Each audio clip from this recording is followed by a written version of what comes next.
ಮಹಜರು ವೇಳೆ ಕರ್ತವ್ಯ ಲೋಪವೆಸಗಿದರ ಮಹಿಳಾ ಪಿಎಸ್ಐ ಪವಿತ್ರ ಗೌಡ ಲಿಪ್ಸ್ಟಿಕ್ ಹಚ್ಚಿಕೊಂಡು ಮೇಕಪ್ ಮಾಡಿಕೊಂಡು ಬಂದಿದ್ದಕ್ಕೆ ವಿಜಯನಗರದ ಮಹಿಳಾ ಪಿಎಸ್ಐ ನೇತ್ರಾಗೆ ನೋಟಿಸ್ಗೆ ಸೂಕ್ತವಾದ ವಿವರಣೆ ಕೊಡಿ ಎಂದು ತಿಳಿಸಲಾಗಿದೆ.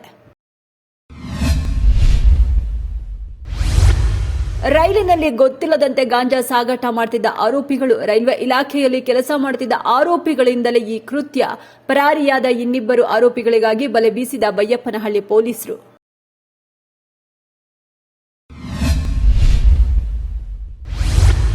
ರಾಜ್ಯದಲ್ಲಿ 5 ದಿನಗಳ ಕಾಲ ಭಾರೀ ಮಳೆಯ ಸೂಚನೆ. ಕರಾವಳಿ, ದಕ್ಷಿಣ ಒಳನಾಡಿಗೆ ಆರೆಂಜ್ ಅಲರ್ಟ್ ಘೋಷಣೆ. ಮುಂದಿನ 5 ದಿನಗಳ ಕಾಲ ನಿರಂತರ ಮಳೆಯಾಗಲಿದ್ದು ಎಚ್ಚರದಿಂದ ಇರುವಂತೆ ಸೂಚಿಸಿದೆ.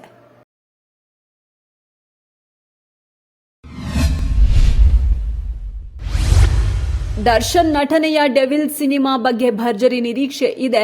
ಸದ್ಯ ಚಿತ್ರದ ಹೀರೋ ದರ್ಶನ್ ಜೈಲು ಸೇರಿದ್ದಾರೆ. ಹೀಗಾಗಿ ಸಿನಿಮಾದ ಭವಿಷ್ಯ ಏನು ಎನ್ನುವ ಪ್ರಶ್ನೆ ಅಭಿಮಾನಿಗಳಲ್ಲಿ ಮೂಡಿದೆ.